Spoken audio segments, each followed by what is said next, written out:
তার মুহূর্তে শিলিগুড়ির সভামঞ্চে নজর রাখবো অমিত শাহের সভা, তার আগে সুকান্ত মজুমদারের বক্তব্য। আপনারাও কাজ করার সময় নিজের সাহস আত্মবিশ্বাস নিয়ে কাজ করুন, ভোটারদের সাথে নিয়মিত যোগাযোগ রাখুন, মানুষকে বোঝান। নির্বাচন কমিশন তারা তদন্ত শুরু করেছে, বেশ কিছু ইয়ারও মমতা বন্দ্যোপাধ্যায়ের হাতে তামাক খেয়ে তৃণমূল কংগ্রেসের কথা শুনে তারা গরমিল করার চেষ্টা করেছে, কিছু মানুষকে নোটিশ পাঠানোর চেষ্টা করেছে এবং তাদেরকে ভুল বোঝাচ্ছে যে নরেন্দ্র মোদী করছে, ইলেকশন কমিশন বাকি নরেন্দ্র মোদী কমিশন। আমি স্পষ্ট বলে দিতে চাই, আজকে যারা জনতাকে নোটিশ পাঠানোর জন্য দুরভিসন্ধি করেছে, আগামী 26-এর নির্বাচনে জনতাই তৃণমূল কংগ্রেসকে নোটিশ পাঠাবে, সেই ব্যবস্থা করবে। জনতা তৈরি হচ্ছে। আর তৃণমূলের কিছু উত্তরবঙ্গের নেতা আছে, বিশেষ করে কুচবিহারে একটা নেতা আছে, পেট মোটা নেতা, সে বড় বড় কথা বলে। কি কুচবিহারের মানুষ ছিলেন তো? হ্যাঁ, কোথায় কুচবিহার? বড় বড় কথা বলে তারা। সেই নেতাটা যার বাবা মন্ত্রী ছিল বামফ্রন্টের, সে বলে বিজেপির নেতারা গেলে পরে নাকি ঝাঁটা নিয়ে রাখতে, 3 রকমের ঝাঁটা আছে। তাকে বলবো, অতই যদি বীর পুরুষ হতে না বাবা, তাহলে নিজের বাপের পার্টিটা করার দম দেখাতে পারতে, পালিয়ে আসতে নয়।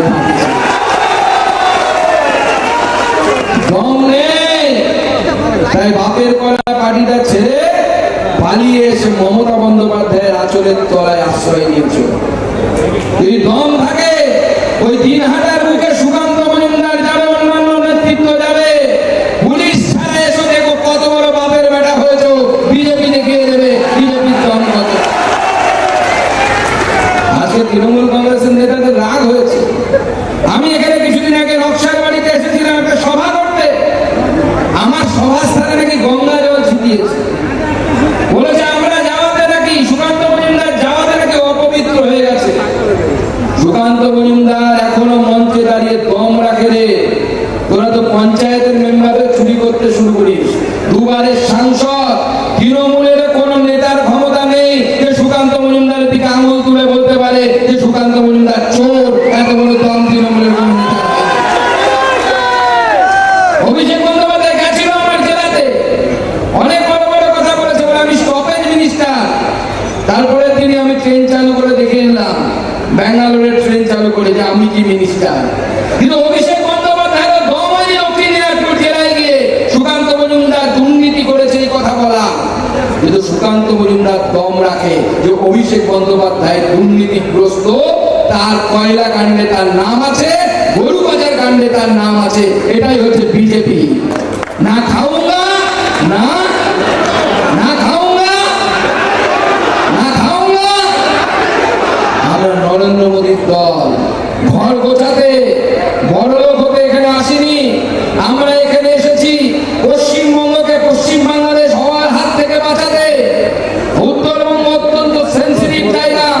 আমাদের পূর্ববর্তী বক্তারা বলছিলেন এখানে চিকেন নেক আছে, শিলিগুড়ি করিডোর, যার উপরে অনেক বৈদেশিক শক্তির চোখ। আর মমতা বন্দ্যোপাধ্যায় কি করছেন? 500 কিলোমিটারের বেশি রাস্তা, জায়গা বিএসএফ চাইছে। মাননীয় অমিত শাহজি কতবার চিঠি লিখেছেন। আমাদের গৃহ সচিব তিনি নিজে এসে মিটিং করে গেছেন কলকাতাতে ক্যাবিনেট সেক্রেটারির সাথে, যে ল্যান্ড দিয়ে দেওয়া হোক, তাহলে আমরা ফেন্সিং করব। মমতা বন্দ্যোপাধ্যায় দেশের কথা ভাবে না, আপনাদের কথা ভাবে না, আমাদের কথা ভাবে না। সে শুধু ভাবে তার ভাইপো আর পরিবারের জন্য। তার একটাই স্লোগান, বলবে পরের ছেলে পরমানন্দ, আমি আর ভাইপো করবো আনন্দ। এইটাই তার স্লোগান।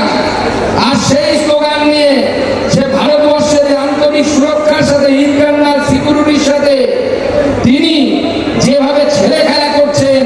হাইকোর্ট, কলকাতা হাইকোর্ট 2 দিন আগে বিএসএফ সহ কেন্দ্রীয় সংস্থাগুলো গেছিল, হাইকোর্টে গিয়ে বলেছে যে আপনারা জমি দিচ্ছে না, তৃণমূল কংগ্রেস সরকার জমি দেওয়ার ব্যবস্থা করুক। মমতা বন্দ্যোপাধ্যায়ের 2 গালে, সরকারের 2 গালে দুটো থাপ্পড় দিয়ে হাইকোর্ট বলে দিয়েছে ইমিডিয়েটলি বিএসএফ কে জমি দিতে হবে, ফেন্সিং হবে। মমতা বন্দ্যোপাধ্যায়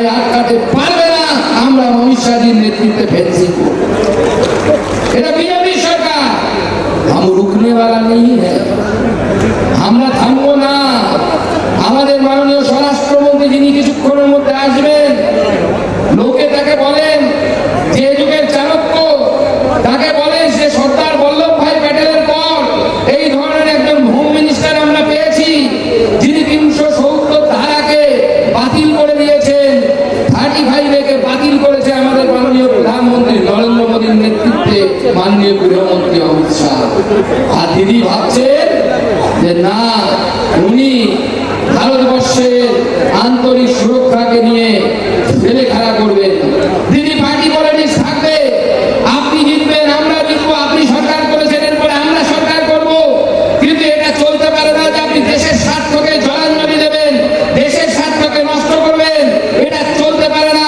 ভারতীয় জনতা পার্টি চলতে দেবে না, জনগণ চলতে দেবে না।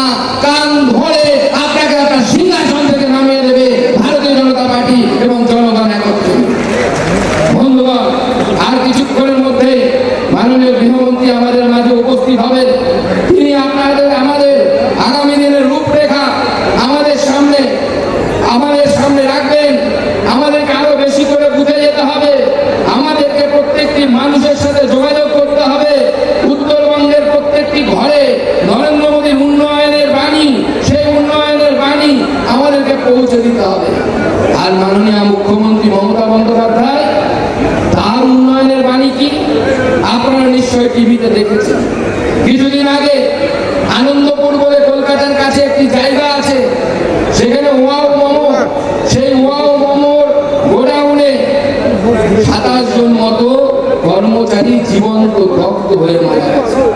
আমরা যতুগৃহের কথা মহাভারতে পড়েছিলাম, দুর্যোধন প্ল্যান করেছিল পাণ্ডবদেরকে পুড়িয়ে মারার জন্য। মমতা বন্দ্যোপাধ্যায়ের আমলে একের পর এক যতুগৃহের মতো ঘটনা ঘটছে। মমতা বন্দ্যোপাধ্যায় এখনো পর্যন্ত সেই আহত হোক বা মৃত হোক পরিবারগুলোর সাথে দেখা করতে পারেনি, যাননি সেখানে। তিনি ফাইল নিতে চলে গেছিলেন, যেখানে ফাইল ইডি যেখানে রেড করতে গেছিল। মমতা বন্দ্যোপাধ্যায়ের কাছে সেই সবুজ ফাইলটা আগে, জনগণের জীবন নয়। মমতা বন্দ্যোপাধ্যায় জনগণকে আগে মনে করে না, রাজনীতিকে আগে মনে করে, পলিটিক্সকে আগে রাখে, পিপুলকে রাখে না, জনগণকে রাখে না। তাই মানবতা বিরোধী, অসংবেদনশীল, আমাদের চাকরি লুণ্ঠনকারী এই সরকারকে আমরা আর এক বিন্দু এখানে থাকতে দেব না।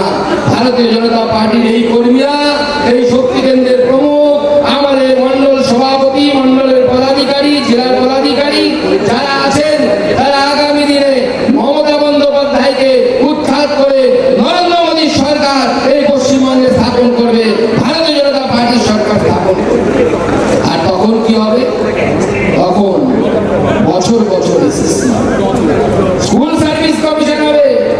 আমরা বলবো না, আমাদের মুখ্যমন্ত্রী বলবেন না যে আপনাদেরকে 1000 টাকা করে দেওয়া হয় আপনার স্ত্রীকে, আপনি ঘুগনি কিনুন, আপনি ঘুগনি বানান, ঘুগনি বানিয়ে সেই ঘুগনি বিলি করুন, আপনি শিল্পপতি হয়ে যাবেন। মাননীয় মুখ্যমন্ত্রী, আমার কাছে, আপনার কাছে আমার একটাই প্রশ্ন, আমি সব জায়গায় করছি। 1000 টাকার ঘুগনি কিনে, ছোলা কিনে যদি ঘুগনি বানিয়ে বড়লোক হওয়া যায়, তাহলে আপনার নেতারা, আপনার উত্তরবঙ্গের নেতারা ঘুগনির ব্যবসা করে না কেন? কেন আপনি সাধারণ মানুষকে ঘুগনির ব্যবসা করেন? আপনার পরিবারের লোকেরা ঘুগনি করার কথা, ব্যবসা করার কথা ভাবে না কেন? কেন তারা গরু পাচার করে? কেন তারা কয়লা পাচার করে? আর সাধারণ জনগণের জন্য আপনি ঘুগনি বানানোর কথা বলেন। আগে একসময় মমতা বন্দ্যোপাধ্যায়ের ছবির নিচে অগ্নিকন্যা লেখা হতো, এখন লোকজন বলছে আর অগ্নিকন্যা লিখে লাভ নেই, এখন লিখুন ঘুগনি কন্যা। ঘুগনি কন্যা লিখুন, অনেক বেশি মানাবে, অনেক বেশি অ্যাপ্রোপ্রিয়েট হবে। আজকে ভাবতে অবাক লাগে, কলকাতার উপকণ্ঠে যান বা আপনার উত্তরবঙ্গে যান, একের পর এক জমি দখল হয়ে যাচ্ছে, জঙ্গল কেটে সাফ হয়ে যাচ্ছে।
আমাদের রাষ্ট্রীয় গীত বন্দে মাতরম দিয়ে আপনারা সবাই দাঁড়াবেন।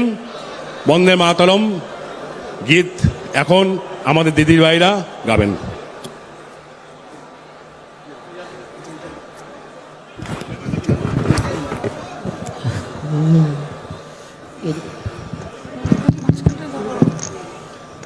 বন্দে মাতরম বন্দে মাতরম সুজলাং সুফলাং মলয়জ শীতলম শোষশ্যামলাম মাতরম বন্দে মাতরম শুভ্র জ্যোৎস্না পুলকিত ইয়ামিনী হুল্লক সুমিত দ্রুমদল শোভিনী সুহাসিনী সুমধুর ভাষিনী সুখদাং বরদাং মাতরম বন্দে মাতরম বন্দে মাতরম। ভারত মাতা কি, ভারত মাতা কি।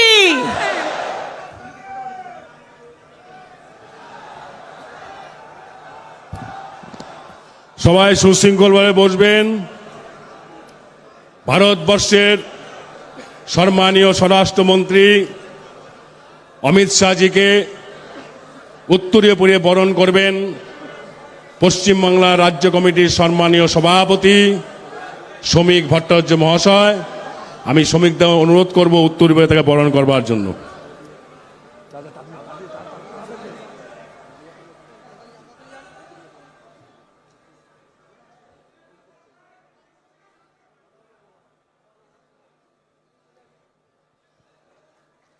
সম্মানীয় বিরোধী দলনেতা শ্রদ্ধেয় শুভেন্দু দাকে অনুরোধ করব সম্মানীয় অমিত শাহজিকে বরণ করে নেওয়ার জন্য। সম্মানীয় এই জেলার যে জেলা আয়োজক সম্মানীয় সভাপতি অরুণ মণ্ডল মহাশয়জিকে অনুরোধ করব উত্তর দিয়ে তাকে বরণ করে নেওয়ার জন্য। শুভেন্দু হয়েছে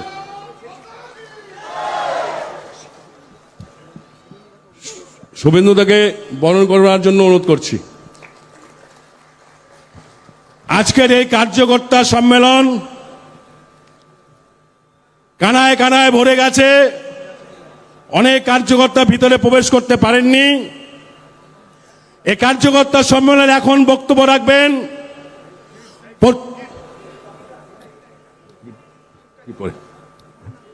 গিফটটাকে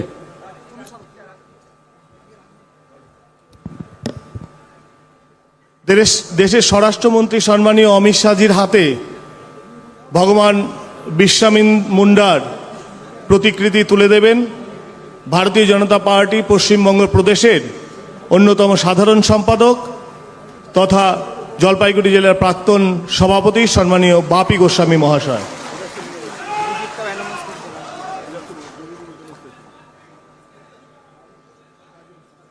এবার দার্জিলিং লোকসভার লোকপ্রিয় সাংসদ সম্মানীয় রাজু বিষ্ট মহাশয়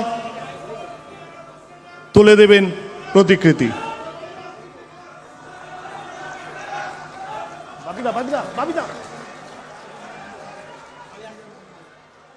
সম্মানীয় জেলা সভাপতি অরুণ মণ্ডল মহাশয় প্রতিকৃতি তুলে দেবেন সম্মানীয় যশস্বী স্বরাষ্ট্রমন্ত্রী অমিত শাহজি মহাশয়কে।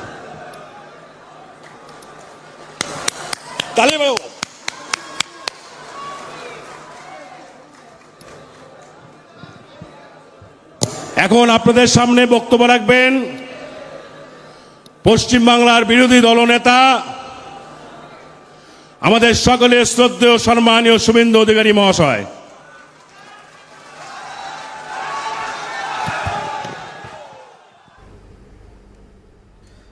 শিলিগুড়ির সভা এই মুহূর্তে কেন্দ্রীয় স্বরাষ্ট্রমন্ত্রী অমিত শাহ তিনি পৌঁছে গিয়েছেন।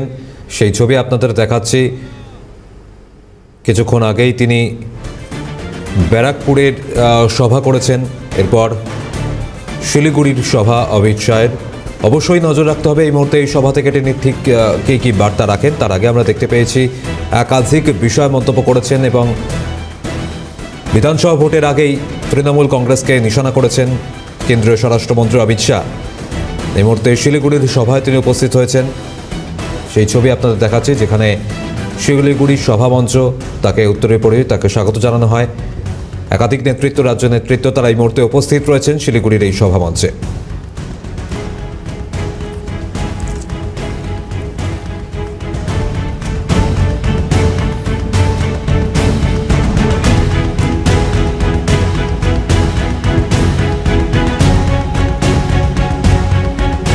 मेरे साथ बोलिए, भारत माता की। क्यों भाई, क्या हो गया सिलीगुड़ी वालों की आवाज को?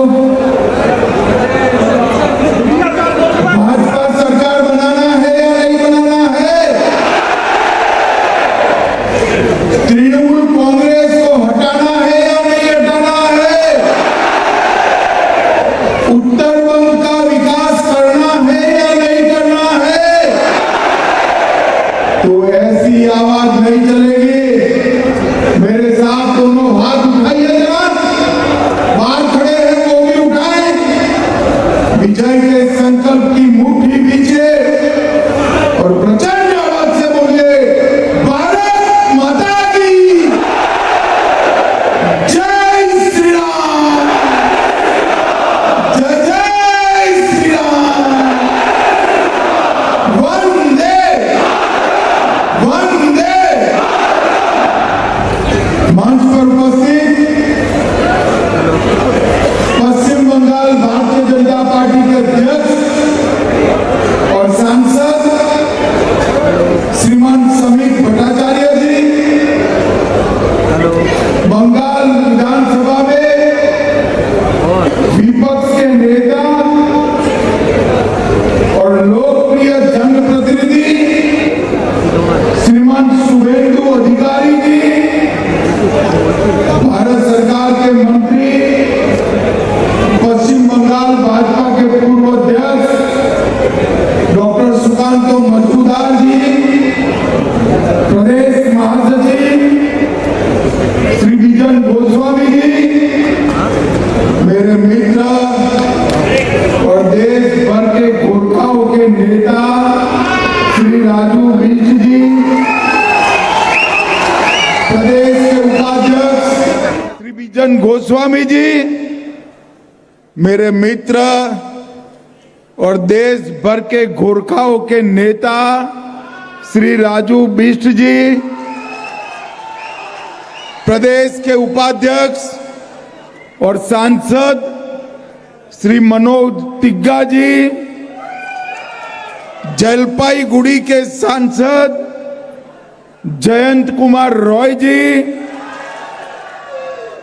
मेरे पूर्व साथी पूर्व सांसद श्री निशित प्रामाणिक जी, श्री दीपक बर्मन जी, डॉक्टर शंकर घोष जी, श्री हर्षवर्धन शुंगला जी, श्री प्रवीण अग्रवाल जी, प्रदेश सचिव मोहन शर्मा जी, श्री अरुण मंडल जी, रविंद्र बोस जी, श्री संजीव लामा जी, और आज इस संभाग से आए हुए भारतीय जनता पार्टी के मालिक ऐसे मेरे सभी कार्यकर्ताओं को मेरा प्रणाम, राम राम। भाइयों बहनों, आप सभी जानते हैं कि अभी बंगाल में सार्वजनिक सभा करने के लिए हाई कोर्ट का मनाही है। इसीलिए बंगाल भारतीय जनता पार्टी ने इस प्रकार के क्षेत्रीय सम्मेलनों का आयोजन किया है। अभी सभी मंच से दोनों हमारे वक्ता कह रहे थे कि अगली सरकार भाजपा सरकार। अब इसका एक निशानी ऐसा है कि तृणमूल कांग्रेस की जितनी सभा होती है इतना हमारा कार्यकर्ता सम्मेलन आज दिखाई पड़ रहा है। यही बताता है कि ममता दीदी का जाने का समय आ गया है। भाइयों बहनों, बंगाल की इस ऐतिहासिक भूमि ने हर कालखंड में भारत के सर्वांगीण विकास के लिए बहुत महत्वपूर्ण योगदान दिया है। मगर करीब करीब 4.5 दशक से बंगाल पिछड़ता गया, पिछड़ता गया, पिछड़ता गया। पहले कम्युनिस्ट पार्टी, इन्होंने बंगाल को पीछे ला जाने में कोई कसर नहीं छोड़ी। और फिर ममता जी आई, उन्होंने मां माटी मानुष का नारा दिया।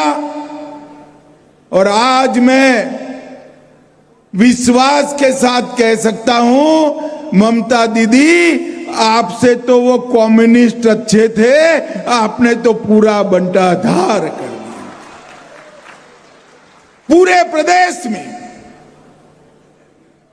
गोरखाओं को बंगाली के साथ लड़ाया, आदिवासियों को कुड़मी के साथ लड़ाया, राजवंशी को आदिवासी और बंगाली के साथ लड़ाया। अंदर अंदर झगड़ा करने के अलावे आपने कुछ नहीं किया और बंगाल की एकता को तहस नहस कर दिया है।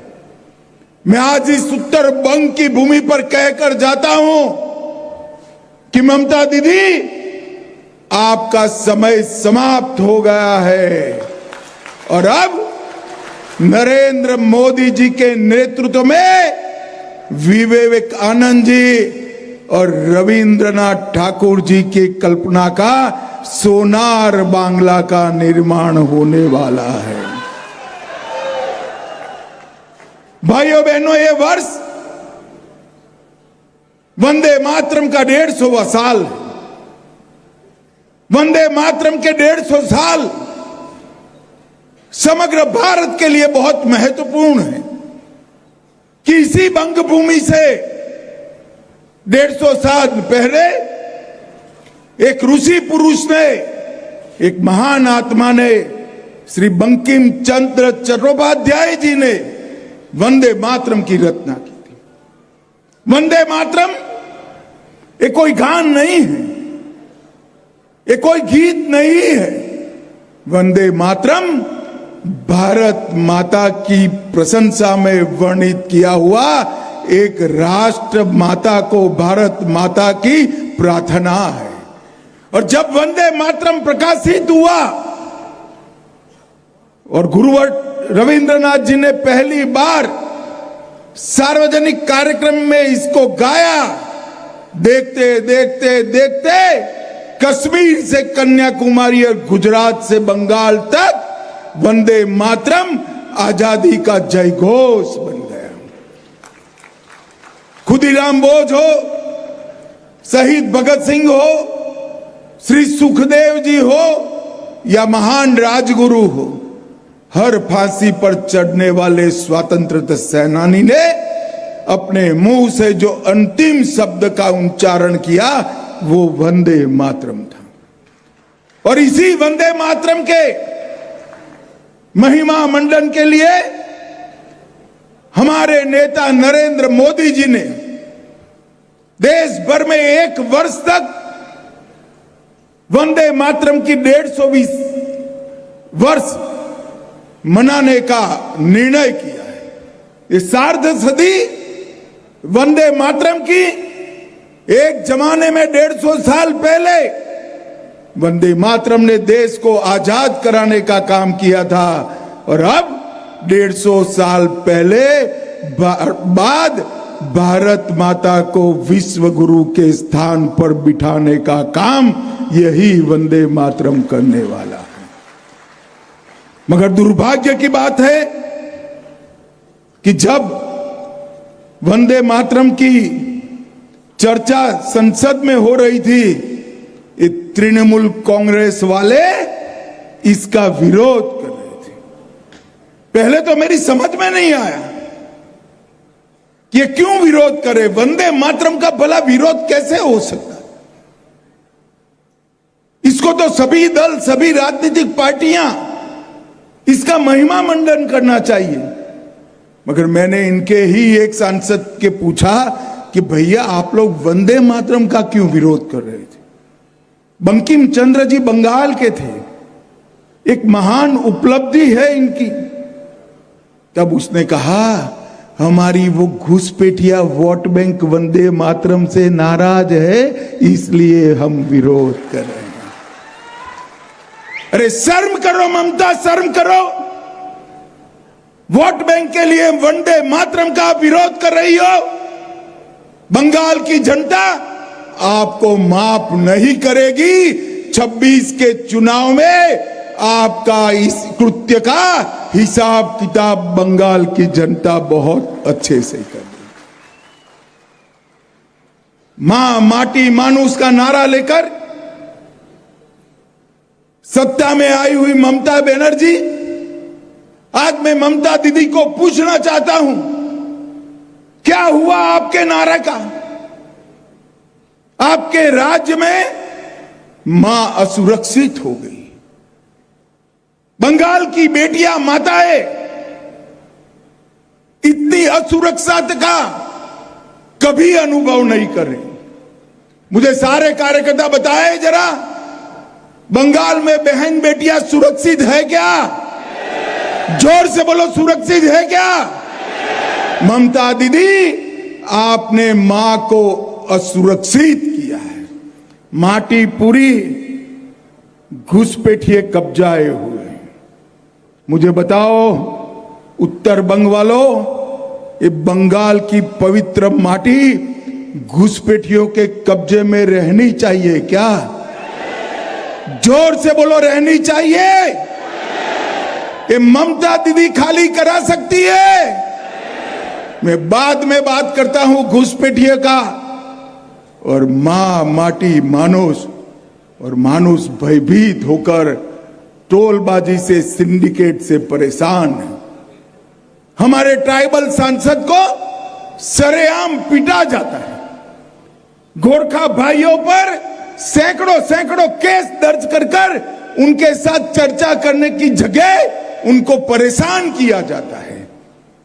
कोच राजवंशी हो, कुड़मी हो, आदिवासी हो, बिहार के बासिंदे हो, या गोरखा भाई हो या बंगाली हो, ममता दीदी आपके राज्य में मानुष भी सुरक्षित नहीं है, भयभीत।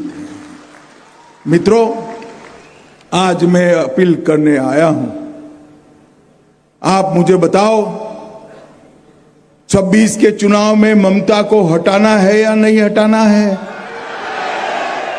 अरे हटाना नहीं है, तृणमूल कांग्रेस की सरकार को मूल समेत उखाड़कर फेंक देना है।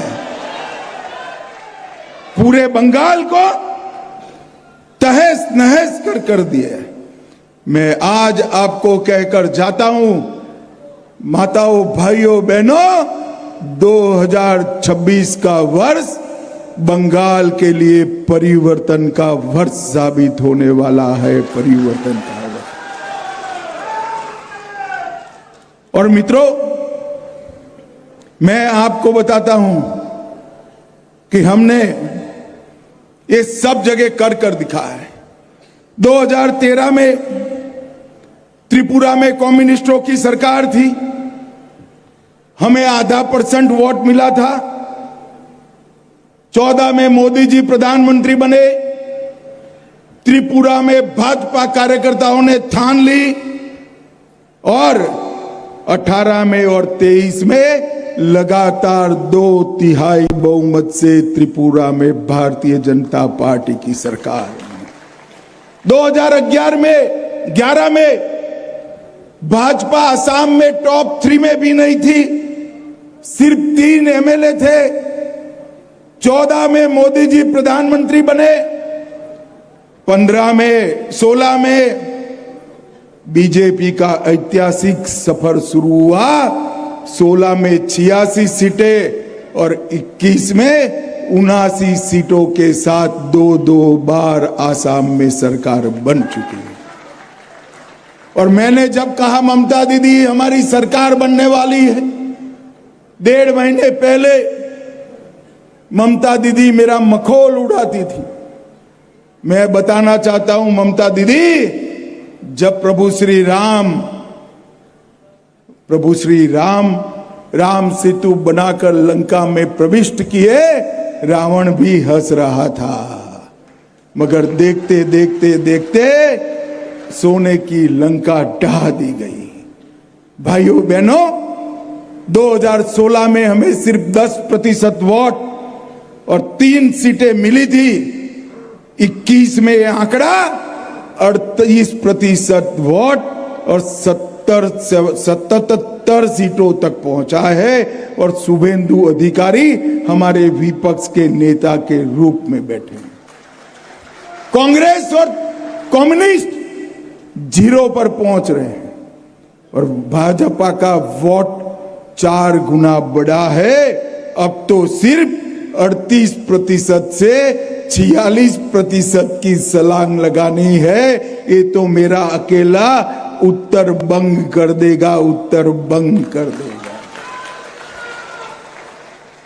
यहां 28 सीटें हैं। मैं भले उत्तर बंग में 2026 में पहली बार आया हूं, मगर मैं यहां की राजनीतिक परिस्थिति को जानता हूं। 28 में से 28 सीटें इस बार भारतीय जनता पार्टी स्वीप करने। शुभेंदु दा अभी मुझे विमान में 1-2 सीटों का तकलीफ है ऐसा कहते थे। मैंने कहा वो सीटें भी इस बार कमल फूल जीतने वाला है, आप चिंता मत करो। भाइयों और बहनों, हमारा लक्ष्य होना चाहिए सभी की सभी सीटों को एक बार स्वीप कर देना। और ये हमने कर कर बताया है। 24 के चुनाव में मोदी जी ने हैट्रिक लगाकर तीसरी बार प्रधानमंत्री बने हैं, तीसरी बार प्रधानमंत्री। ओडिशा में पहली बार बीजेपी की सरकार बनी। हरियाणा में हमने हैट्रिक लगाया, महाराष्ट्र में हैट्रिक लगाया, बिहार में 5वीं बार जीते हैं, अरुणाचल में भी हैट्रिक लगाया, सिक्किम में दूसरी बार, आंध्र प्रदेश में दूसरी बार और दिल्ली में 30 साल के बाद पहली बार विजय प्राप्त की है, पहली बार। मगर मैं आज बताने आया हूं मित्रों, इस पार्टी को स्थापना करने वाला महान व्यक्ति यही बंग भूमि का सपूत था। श्यामा प्रसाद मुखर्जी ने हमारी पार्टी की स्थापना की थी। उनके आशीर्वाद से, दीनदयाल जी के बनाई हुई कार्य पद्धति के कारण आज देश भर में भाजपा और एनडीए की 21 सरकारें हैं। जरा जोर से बोलो भाई, कितनी सरकारें हैं? अरे जोर से बोलो, कितनी है? कोई मतलब नहीं है 21 सरकार का। ये बंगाल की भूमि पर हमारे 60 कार्यकर्ताओं की हत्या तृणमूल कांग्रेस के गुंडों ने करी है, तृणमूल कांग्रेस के गुंडों ने करी। क्या भारतीय जनता पार्टी का कार्यकर्ता ये सहन कर सकता है क्या? जोर से बोलिए, कर सकता है क्या? उत्तर बंग का कार्यकर्ता है, सहन कर सकता है क्या? भाइयों बहनों, 21 सरकार बनाने के बाद भी देश भर के कार्यकर्ता और हमारे नेता नरेंद्र मोदी जी के दिल में सुकून नहीं है। इनके चेहरे पर तो मुस्कान उस दिन आएगी जिस दिन बंगाल में भारतीय जनता पार्टी की सरकार बने। और इस लक्ष्य के साथ हमें आगे बढ़ना पड़ेगा। और ये लक्ष्य हमने बंगाल की जनता के लिए लेना है। बेहिसाब भ्रष्टाचार, मैं बेझिझक कह सकता हूं कि बंगाल की ममता सरकार से ज्यादा भ्रष्ट सरकार इस देश में एक भी नहीं है। और ममता दीदी कहती है भ्रष्टाचार नहीं है। ममता दीदी, आपने भ्रष्टाचार को इंस्टीट्यूशनलाइज किया है, संस्थागत करने का काम किया है। आपकी आंखों पर भतीजा के प्यार का मोतिया बिंब लग गया है। आपको भ्रष्टाचार नहीं दिखाई पड़ता। मैं थोड़ा बता देता हूं। कैश फॉर क्वेरी घोटाला आपके शासन में हुआ। शिक्षक भर्ती घोटाला आपके शासन में हुआ। एसएससी घोटाला आपके शासन में हुआ। नगर पालिका भर्ती घोटाला आपके शासन में हुआ। गाय तस्करी का घोटाला आपके शासन में हुआ। राशन का घोटाला आपके शासन में हुआ। मनरेगा घोटाला आपके शासन में हुआ। पीएम आवास का घोटाला आपके शासन में हुआ। 10 लाख करोड़ के घपले घोटाले भ्रष्टाचार आपकी सरकार कर बैठी।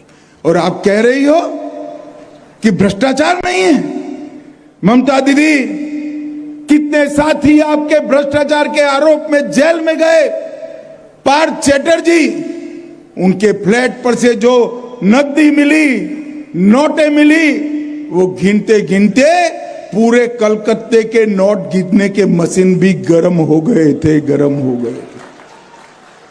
पार्थ चैटर्जी जेल में गए। ज्योतिप्रिय मलिक जेल में गए।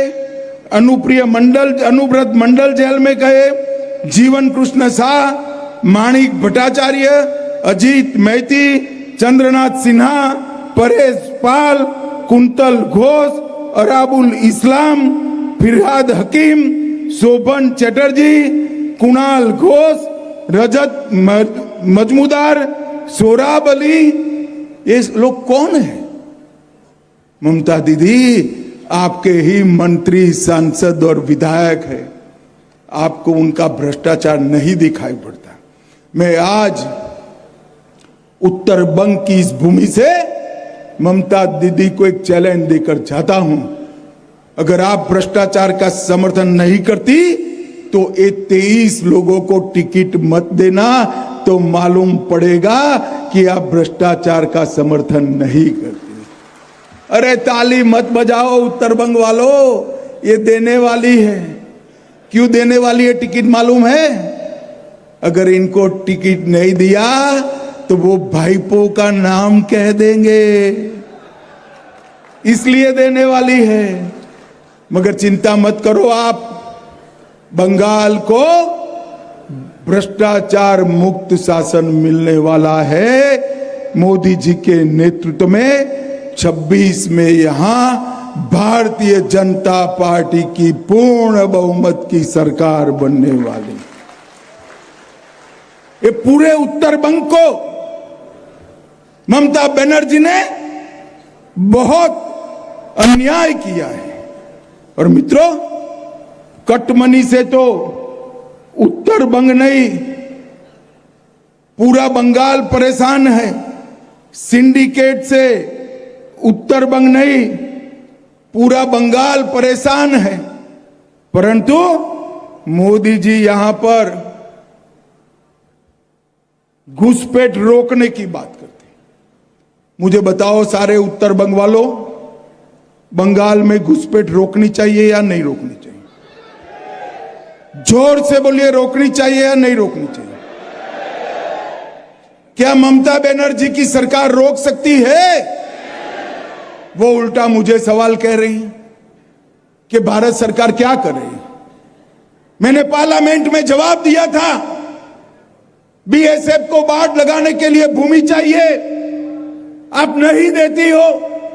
7-7 बार मैंने पत्र लिखा है। मैं चलकर खुद ममता बनर्जी की ऑफिस में गया हूं, भारत के लिए भूमि मांगने के लिए, सीमा की बाढ़ के लिए। आपने भूमि नहीं दी। होम सेक्रेटरी 7 बार बंगाल के सचिवालय में गए हैं, आपने भूमि नहीं दी। और आपने सरहद को कई जगह पे खुला छोड़ा है, वहां से घुसपैठिए घुस रहे हैं। और मित्रों, मैं आज ममता बनर्जी को पूछना चाहता हूं कि आपने भूमि क्यों नहीं दी? जो घुसपैठिए घुस रहे, उस पर आपका पटवारी क्यों केस नहीं करता है? उस पर आपका पीएसआई क्यों केस नहीं कर रहा है? यहां आप गलत सर्टिफिकेट बनाकर देते हो और वो देश भर में फैलकर देश को असुरक्षित करता है। बंगाल से होने वाली घुसपैठ ये सिर्फ बंगाल की सुरक्षा का मुद्दा नहीं है, बंगाल में होने वाली घुसपैठ देश की सुरक्षा का मुद्दा बन चुका है। मित्रों, देश की सुरक्षा का मुद्दा बन, और इसलिए एक घुसपैठ करने वाली सरकार को हटाना जरूरी है। आसाम में सरकार बदली, घुसपैठ बंद हो गई। गुजरात में भाजपा सरकार है, घुसपैठ नहीं होती है। राजस्थान में भाजपा सरकार है, घुसपैठ नहीं होती है। आप सब परिश्रम करो, और बंगाल की जनता को भी मैं कहने आया हूं, एक बार कमल फूल की सरकार बना दो, परिंदा भी पैर नहीं लगा पाएगा। और भाइयों बहनों, मैं जब कहा तब तृणमूल के सांसद मुझ पर टूट पड़े कि भाई आप कह रहे हो जमीन नहीं दे रहे हो, वो सच नहीं है। अब बंगाल की हाई कोर्ट ने कह दिया कि ममता बनर्जी जितनी जमीन बीएसएफ को चाहिए वो सभी जमीन 31 मार्च 2026 के पहले दे दी जाए। इसका मतलब आप जमीन नहीं देते हैं। खुश होकर ताली मत बजाइए। ममता हाई कोर्ट का भी सुनकर जमीन नहीं देने वाली है ममता दीदी, मगर आप चिंता भी मत करिए, इनका टाटा बाय बाय का टाइम हो गया है। ममता दीदी, आपको जमीन देनी है तो दीजिए, न देनी हो तो न दो। अप्रैल अंत में भारतीय जनता पार्टी का मुख्यमंत्री 45 दिन में पूरी जमीन बीएसएफ को हैंडओवर कर देगा, हैंडओवर कर देगा। ये घुसपैठ का जो मुद्दा है, राष्ट्रीय सुरक्षा का मुद्दा है। ये घुसपैठिए हमारे युवाओं की रोजगारी खा रहे हैं, हमारे गरीबों का चावल खा रहे हैं, और यहां आकर दंगे कराकर भारत को असुरक्षित कर रहे हैं। मैं आज कहकर जाता हूं, सिर्फ घुसपैठ नहीं रुकेगी, बंगाल से एक एक घुसपैठियों को चुन चुन कर वापिस भेज दिया जाएगा। और इसीलिए ममता बनर्जी एसआईआर से डरी हुई है, क्योंकि उनको मालूम है एसआईआर होगा तो घुसपैठिए निकल जाएंगे। मैं आपको बताता हूं, बैठ जाओ भैया, कुछ नहीं है, नारे लगा रहे, बैठ जाइए सभी लोग। मैं आपको बताता हूं कि एसआईआर में इलेक्शन कमीशन को ममता बनर्जी के अफसर सहयोग नहीं कर रहे हैं, मगर भारतीय जनता पार्टी एसआईआर का समर्थन कर रही है। और हम सुनिश्चित करेंगे कि यहां पर मतदाता सूची का शुद्धिकरण हो। हम पूरा सहयोग इलेक्शन कमीशन का करेंगे।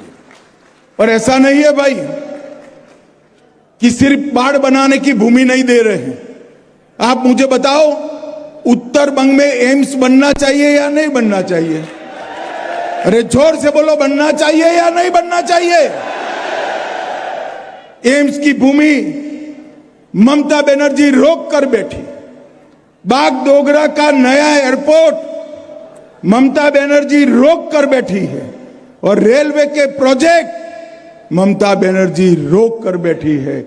और मोदी जी ने चाय बागान के लिए जो सारी चीजें करी, असम में तो उसका इम्प्लीमेंटेशन हो गया, बंगाल के चाय बागान वालों को कोई फायदा नहीं हुआ, क्योंकि ममता बनर्जी उनको भूमि की मालिकी देने की जगह माचिस बॉक्स जैसा घर देना चाहती है। मैं आज कहकर जाता हूं, असम की तर्ज पर बंगाल में भी हम पुश्तैनी चाय बागान के श्रमिकों को उनकी भूमि का अधिकार देने का काम भारतीय जनता पार्टी करेगी। चाय बागानों का प्राइवेट कंपनियों को देने का भी बहुत बड़ा षड्यंत्र ममता चला रही है। उत्तर बंग की पहाड़ियों को भी काटने का कार्यक्रम चल रहा है। ये सारा अगर रोकना है तो केवल और केवल भारतीय जनता पार्टी ही रोक सकती है, और कोई नहीं रोक सकता। भाइयों बहनों, उत्तर बंगाल और सिलीगुड़ी भाजपा का अभेद गढ़। ये हमारा सिलीगुड़ी का जो क्षेत्र है, पूरा देश इसको बहुत प्यार करता है। क्यों प्यार करता है? बंगाल की ये भूमि को देश वैसे ही प्यार करता है, मगर सिलीगुड़ी नॉर्थ ईस्ट में जाने का हमारा रास्ता है, इसलिए प्यार करता है। कुछ दिन पहले कुछ लोगों ने दिल्ली में नारे लगाए कि चिकन नेट को हम काट देंगे। क्यों भाई, कैसे काटोगे? ये कोई पिताजी का भूमि है क्या? ये भारत का भूमि है, कोई इसको हाथ नहीं लगा पाए। दिल्ली की पुलिस ने उनको जेल की सलाखों के पीछे डाल दिया। इंडी अलायंस वाले उनको छुड़वाने के पीछे पड़े। सुप्रीम कोर्ट तक उनके सांसद इनकी पैरवी करने के लिए गए, मगर अंत में तो सत्य का विजय होता है। सुप्रीम कोर्ट ने भी उनकी जमानत को खारिज कर दिया, और इनके इरादे कभी इनके इरादे बढ़ नहीं आने वाले हैं। मित्रों, आज यहां पर इस क्षेत्र की 28 सीटों के कार्यकर्ता है। भारतीय जनता पार्टी चुनाव सभाओं से नहीं जीतती है, रैलियों से, रोड शो से नहीं जीतती है। भारतीय जनता पार्टी को चुनाव जिताता है मेरे बूथ का कार्यकर्ता, चुनाव जिताता है मित्रों, बूथ का कार्यकर्ता। यहां से सभी ने मेरा बूथ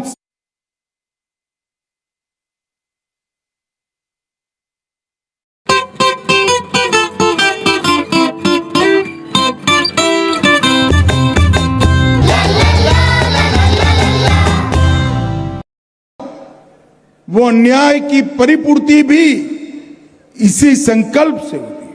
अभी 24-25 में शुभेंदु दा यहां बैठे हैं, 24-25 में बजट पेश हुआ, 3,67,000 करोड़ का बजट, और उत्तर बंग को मिला सिर्फ 861 करोड़ रुपए, मतलब 0.25% से भी कम।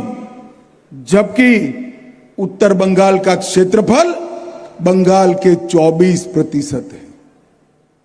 25% बजट मिलना चाहिए, इसकी जगह 0.25% दिया है। ममता बनर्जी क्या इसका जवाब दे सकती है? वो नहीं देगी। इससे ज्यादा पैसा तो मोदी जी ने उत्तर बंगाल के विकास के लिए भेज दिया है, उत्तर बंगाल के विकास के लिए। दीदी की नजर में उत्तर बंगाल सिर्फ सोने के अंडे देने वाली मुर्गी है। दीदी, ये लंबा नहीं चलेगा, आपका टाटा बाय बाय का टाइम हो गया है। इस अप्रैल अंत में आपको जाना है, और हम भारतीय जनता पार्टी के लोग उत्तर बंग की जनता को वादा करते हैं कि जो वाजिब बजट उत्तर बंग के क्षेत्रफल और आबादी के हिसाब से है, उससे 1 रुपया ज्यादा बजट हम उत्तर बंग को देंगे, अन्याय नहीं करने।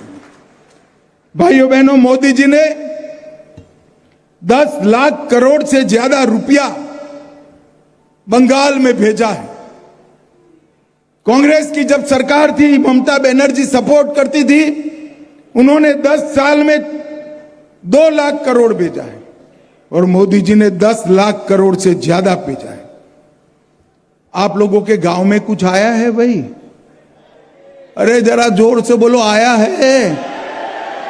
किसी के आया है तो जरा खड़ा हो, कुछ आया हो तो।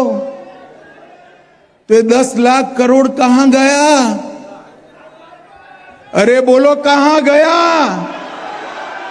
जोर से बोलो कहां गया? ये 10 लाख करोड़ रुपया तृणमूल कांग्रेस की सिंडिकेट की भेंट चढ़ गया है। मैं आज कह कर जाता हूं, भाजपा का मुख्यमंत्री बना दीजिए, पहला काम सिंडिकेट वालों को हम जेल की सलाखों के पीछे डालने का करेंगे। भाइयों बहनों, आप मुझे बताओ, ये सिंडिकेट बंद होना चाहिए या नहीं होना चाहिए? कट मनी बंद होना चाहिए या नहीं होना चाहिए? ममता दीदी, 11 से 25 के बीच में 6,900 कंपनियां बंगाल की बंद हो गई। इसमें से 110 कंपनियां तो शेयर बाजार में लिस्टेड थी, वो सारी बंगाल के बाहर चली गई। यहां रेड कारपेट की जगह कंपनियों से उगाही चल रही है, उगाही चल रही है। भ्रष्टाचार चरम सीमा पर है। एक जमाने में प्रति व्यक्ति आय में हमारा बंगाल 3रा नंबर था, आज प्रति व्यक्ति आय में हमारा बंगाल 22वें नंबर पर पहुंचा है। एक जमाने में हमारा राष्ट्र में के जीडीपी में योगदान बंगाल का 11% था, आज आधा होकर 5.6% हो गया है। और 125% पर हेड इनकम थी, आज 80% से कम हो गई है राष्ट्रीय औसत से। मुझे बताओ भाइयों, ये बंगाल का भला कर सकती है या नहीं कर सकती? कर सकती है? कर सकती है? भाइयों बहनों, सभी कार्यकर्ता भाइयों बहनों को और बंगाल की जनता को मैं करबद्ध विनती करने आया हूं। बंगाल की जनता ने कम्युनिस्टों को 3 दशक दिए और 11 से 25 एक समय ममता बनर्जी को भी दिया है। किसी ने बंगाल का भला नहीं किया। एक मौका भारतीय जनता पार्टी को दे दीजिए, हम विवेकानंद और गुरुवर टैगोर और बंकिम चंद्र चट्टोपाध्याय की स्वप्न का सोनार बांग्ला बना कर लेंगे, सोनार बांग्ला।